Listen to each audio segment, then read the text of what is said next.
పరిశుద్ధుడైన నీకు పాపినైన నేను సొంత హక్కుతో పరిపూర్ణ అధికారంతో స్వేచ్ఛతో స్వతంత్రంతో తండ్రి నాన్నని పిలిచే అవకాశం ఇచ్చినందుకు దేవానికే స్తోత్రం.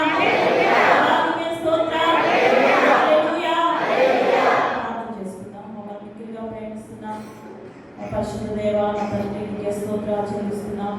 విశ్రాంతి దినంలోకి నిన్ను ఆరాధించే దినంలోనికి నేను మమ్మల్ని చేర్చిన విధానం బట్టి వందనాలు. కీర్తన భాగం ద్వారా నాతో మాట్లాడమని యేసయ్య శ్రేష్టమైన నామంలో ప్రతి మానవుని అడిగి వేడుకుంటున్నాం తండ్రి.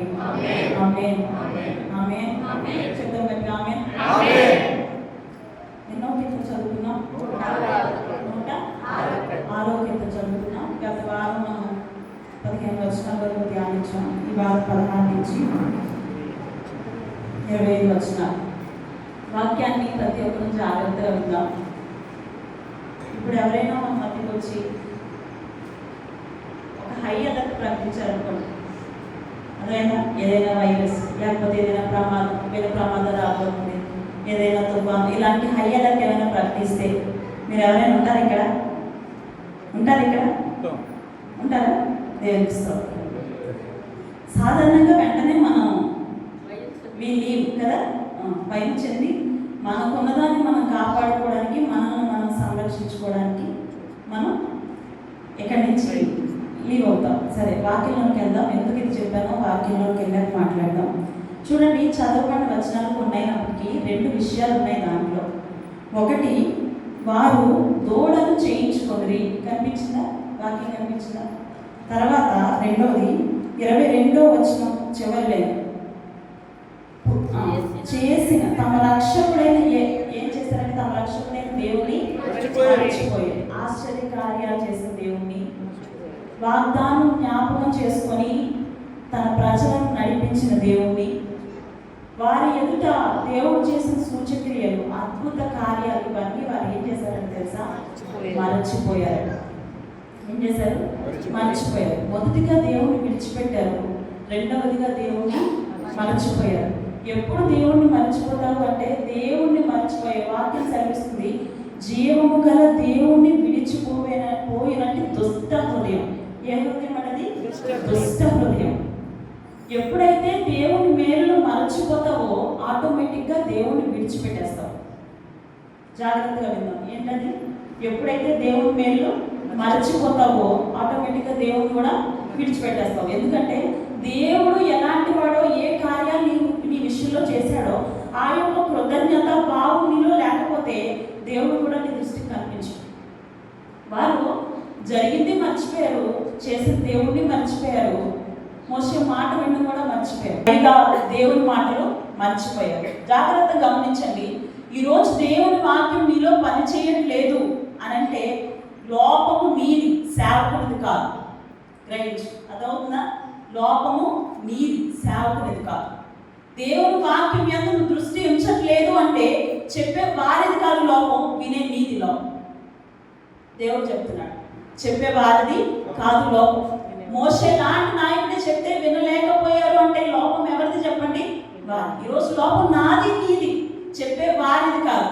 నీ హృదయం మారట్లేదు, నీ హృదయం చేసిన కార్యములు, దేవుడు చేసిన కార్యములు మర్చిపోతుంది అంటే ఏంటి తెలుసా? దాని అర్థం వాక్యము నీలో పనిచేయట్లేదు, వాక్యానికి నీ హృదయం లోబడనివ్వట్లేదు నువ్వు. అంటే నీలో నాలో ఉన్నదేంటో తెలుసా? జీవము గల దేవుని మర్చిపోయే దుష్ట హృదయం. నువ్వు నేను ఏమనుకుంటున్నామంటే, నేను వస్తున్నాను ప్రార్థనకి, చేస్తున్నాను భక్తి, పాడుతున్నాను పాటలు, వింటున్నాను వాక్యం, ఇవన్నీ కొనసాగుతున్నాయి అనుకుంటున్నావు. కానీ నువ్వెన్నో దేవుడు చేసిన కార్యాలు మర్చిపోయి తిరుగుతున్నావు. అది దుష్ట హృదయం కాదా? నిన్ను నువ్వు ప్రశ్నించుకోవాలి, దుష్ట హృదయం కాదా? లేకపోతే నేను? జీవము గల దేవుని మర్చిపోయే దుష్ట హృదయం మనలో ఎవరిలో ఉంటే అది దేవునికి ఇష్టమైంది కాదు. ఆ నెపం మనం సేవకుల మీద పెడితే అది ముమ్మాటికి కరెక్ట్ అయింది కాదు. ఎందుకంటే వినే నీలో, వినే నాలో ఉంది లోపం. దేవుడు చేసిన కార్యాలు, దేవుడు చేసిన మేలు మరచిపోయామా? మనలో వచ్చేది ఏంటి తెలుసా? దేవుని మీద అశ్రద్ధ, దేవుని విడిచిపెట్టాలి అంటే విడిచిపెడుతున్నాను అని తెలియకుండానే విడిచిపెట్టి జీవిస్తాం. ఎలా చెప్పనా? ప్రతిరోజు ప్రార్థన చేస్తాం, కానీ వాక్యానుసారంగా అప్పుడు నువ్వేంటి తెలుసా? దేవుని విడిచిపెట్టినట్టే. దేవుని విడిచిపెట్టినట్లే. మన ఆయుష్ అంతా, మనం జీవించే దినములు ఎన్ని, ఏ రోజు నీవు చనిపోతావు ఎప్పుడో చెప్పగలవా? చెప్పలేవు. మరి ఎంత వాక్యం చదువుతున్నావు, ఎంత ప్రార్థన చేస్తున్నావు, ఎంత లోబడుతున్నావు, విన్న వాక్యానికి ఎంతగా అనుసరిస్తున్నావు, ఇవన్నీ దేవుని విడిచిపెట్టే హృదయమే కదా.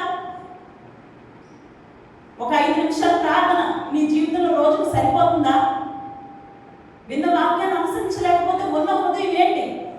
దుష్ట హృదయం అవుతుంది. ఇప్పుడు ప్రకటించుకో నీ హృదయానికి హై అలర్ట్. అర్థమైందా? ఇప్పుడు ప్రకటించుకో హృదయానికి హై అలర్ట్. ఎందుకంటే రోజులు బాగాలేదు. ఏది ఓపెన్ చేసినా మీ దగ్గర, ప్రతి ఒక్కరి దగ్గర స్మార్ట్ ఫోన్ ఉంది. ఉదయం లేచిన నుంచి స్మార్ట్ ఫోన్ చూస్తూనే ఉంటాం, నేనైనా నువ్వైనా. ఓపెన్ చేస్తే ఏమైనా మంచి వార్తలు కనబడుతున్నాయా? చెప్పండి, ఎవరికైనా ఒక్కరికైనా మంచి వార్తలు కనబడుతున్నాయి? అది కాలిపోయింది, అలా చనిపోయారు, రోడ్ యాక్సిడెంట్, భయంకరమైన ప్రమాదాలు, హత్యాయత్నాలు, అవునా, సూసైడ్, ఇవే కానీ ఇంతకు మించి ఏదైనా ఒక శుభవార్త విన్నారా ఈ మధ్య కాలంలో ఎక్కడైనా? అంత్యకాలంలో అపాయకరమైన దినములో ఉంటే చెప్పాలి హృదయానికి హై అలర్ట్. చెప్పాలి నీ హృదయానికి హై అలర్ట్. ఇదిగో నా ప్రాణమా, రోజులు బాలేదు, భక్తి సరిగ్గా చెయ్యాలి. రోజులు బాలేదు, దేవుడు చేసిన మేలు గుర్తుంచుకో. చెప్పాలి హృదయానికి హై అలర్ట్. హై అలర్ట్ అంటే ఏంటి? ఇప్పుడు నిన్ను నువ్వు సర్దుకోవాలి, అంతేనా?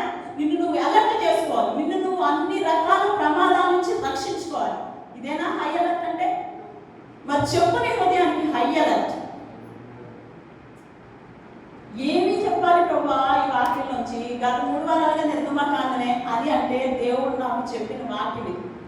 చెప్పు నీ హృదయానికి హై అలర్ట్. అది దేవుడు ఈ రోజు నాకు ఇచ్చింది. నేను ఎక్కడా చూడలే, ఎక్కడా వినలే, దేవుడు చెప్తేనే చెప్పగలుగుతున్నాను. నా సొంత జ్ఞానం అసలు కానే కాదు. హృదయానికి చెప్పగలవా హై అలర్ట్? ఇదిగో నా హృదయమా, భక్తి సరిగ్గా చేయి. దేవుడు చెప్పిన సంగతులు, దేవుడు చేసిన మేలును జ్ఞాపకం ఉంచుకో. దేవుడిని విడిచిపెట్టే హృదయం నీలో ఉందేమో, విడిచిపెట్టి జాగ్రత్త పడు అని చెప్పగలవా హై అలర్ట్? వింటున్నారు కదా? విన్నామా లేదా? రోజుకు ఒక భయంకరమైన సంగతి వింటుంటే, ప్రపంచంలో ఎక్కడ చూసినా భయానకమైన పరిస్థితులు చూస్తుంటే, ఇవన్నీ నీ వరకు రాలేదంటే అర్థం ఏంటో తెలుసా? ఆయన రెక్కలనే క్షేమం కింద ఇంకా ఉన్నావు. అది వినాలి, నీ యొక్క మేలు జ్ఞాపకం చేసుకోవాలి, దానికి తగినట్టు నీ భక్తి జీవితాన్ని ఎలా మార్చుకోవాలో మార్చుకోవాలి. అలాగా అలా వింటున్న సందర్భాలు ఏవి నీ జీవితంలో జరగట్లేదంటే నువ్వు ఎంతగా దేవుని స్తుతించాలి. అవునా కదా? అవును. ఎంతోమంది తల్లిదండ్రులు వారి పిల్లలు మధ్యలోనే సూసైడ్ చేసుకుని వెళ్ళిపోతున్నారు. ఆ తల్లిదండ్రులు శోభ నీ హృదయానికి ఎప్పుడైనా తాకిందా? రాలేదు. అంటే నీ పిల్లల్ని, నిన్ను దేవుడు ఎంతగా రక్షించాడు. ఆ విషయంలో దేవుడు స్తుతించవా? స్తుతించాలో వద్దా? స్తుతించాలి. దానికి తగినట్టు ఇంకా ఎంతగా రుణపడి భక్తి చేయాలో అంతగా భక్తి చేయాలి. వారు దేవుని కార్యాలు మర్చిపోయారట. ఎర్ర సముద్రం దగ్గర చేసినవి మర్చిపోయారట. అన్నీ మర్చిపోయి ఒక తిండి కోసం, ఒక నీళ్లు కోసం వాళ్ళు ఆశించి దేవుడి మీద సొడిగారు. ముందున్న దాన్ని, కావలసిన దాన్ని, దేవుడు చూపించిన ఒక గొప్ప సంగతిని మర్చిపోయి దేవుడి మీద తిరుగుబాటు చేశారు. వారి కోసం మాట్లాడద్దు, పోవద్దు. ఈ మాట చెప్పి నేను ముగిస్తాను. ఈరోజు నీవేంటి, నేనేంటి, లేకపోతే ముందుగా నేనేంటి, నువ్వేంటి? చెప్పు నీ హృదయానికి.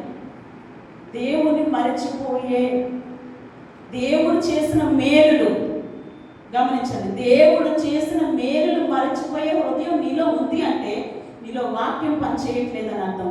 తర్వాత నువ్వు దేవుడిని విడిచిపెడుతున్నావు అని అర్థం. ఈ రెండు నీలో ఉంటే నువ్వు దేవుడిని పూర్తిగా మర్చిపోయినట్టు. ఒకవేళ అలాంటి స్థితి ఉంటే కనుక దేవుని దగ్గరికి వచ్చావు కాబట్టి దేవుని సన్నిధిలో ప్రభా క్షమించు, ఇక్కడి నుంచి నిన్ను మరచిపోయే హృదయం నాలో ఉంచుకోను, నన్ను నేను మార్చుకుంటాను, నా భక్తి జీవితానికి చెప్పు. నీ భక్తికి హై అలర్ట్ చెప్పు. భక్తి సరిగ్గా చేయాలి, సర్దుకోవాలి, ప్రయోజనమైన భక్తి చేయాలి, దేవుడు మెచ్చే భక్తి చేయాలి, లోబడే విషయంలో భక్తి సరిగ్గా చేయాలని నీ హృదయానికి చెప్పు. High alert. అర్థమైందా? ప్రకృతి విషయాల్లో లేకపోతే జరిగే విషయాల్లో హై అలర్ట్ చెప్పినా ఏవి మనం కాపాడలేవు. వచ్చే పేరు ప్రమాదం వచ్చిందండి, అవునా కదా? ఆ పైన చూశారు, కోరహు, దాతాను, అభిరాము వీళ్ళు చేసిన ద్రోహము, మోసం వల్ల భూమట విడిచి వారి లోపలికి పడేస్తుంది. అర్థమైందా? లోపడకపోతే వచ్చే ప్రమాదం చాలా ఎక్కువ. అందుకే జీవము గల దేవుని దగ్గర నమ్మకముగా ఉంటేనే నీకు నాకు క్షేమం, నీకు నాకు ఆరోగ్యం, నీకు నాకు కృప విస్తరింప, దీర్ఘశాంతి, సమాధానం ఏమేం కావాలి చేసిన మేలు మరచిపోతే గనక ఏదైనా ఈ మాట వింటది, మనం తప్ప. అర్థమైందా? ఎంత వాక్యం చదువుతున్నాం, ఎంత ప్రార్థన చేస్తున్నాం, ఎప్పుడు ముగుస్తుంది ఆయుష్ అన్ని క్యాలిక్యులేట్ చేసుకొని, ఏ రోజు ఏంటి అన్ని క్యాలిక్యులేట్ చేసుకొని అప్పుడు చెప్తూ నీ హృదయానికి, నీ ప్రాణానికి, నీ భక్తికి ఈ రోజు నుంచి నేను హై అలర్ట్గా భక్తి చేయాలి. ఎందుకంటే ఏ మినిట్ నీదో తెలుసా నీకు? తెలియదు. ఏ మినిట్ నాదో తెలుసా నాకు? తెలియదు. ఈ ఒక్క విషయం చెప్తాను, ఎంతగా విన్నా మళ్ళీ మనం మామూలు, అంతేనంటారా?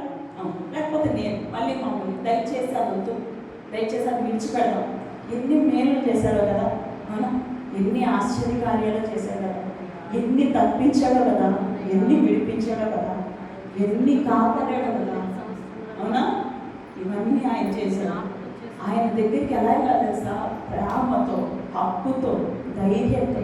అంతేగాని ఆయన మేలు మరచిపోయి ఒక దుష్ట హృదయం కలిగి, విడిచిపెట్టే హృదయం కలిగి, వాక్యానుసారంగా జీవించిన హృదయం కలిగి వెళ్ళేవారుగా నీవు నేను ఉండకూడదు. ఎందుకు తెలుసా ధైర్యం వెళ్ళాలి? ఆయన తండ్రి అండి, ఆయన మన తండ్రి. ఆయన దగ్గరికి అప్పుడు వెళ్ళాలి. దానికి తగినట్టుగా నీ నా భక్తి జీవితానికి వీళ్ళ వాక్యాన్ని బట్టి ఎలా సరి చేసుకుంటావో, ఎలా మార్చుకుంటావో, ఎలా నీ హృదయానికి జాగ్రత్త చెప్పుకుంటావో, అయ్యాలతో ప్రకటిస్తావో, ఏం చేస్తావో, కానీ దేవుని మర్చిపోయే హృదయం, దేవుని కార్యాలు విడిచిపెట్టే హృదయం నీలో నాలో రాకుండా మాత్రం జాగ్రత్త పడదాం. ఆరాధన చేసుకుందాం. రెండు చేతుల పైకి ఆరాధన చేసుకుందాం.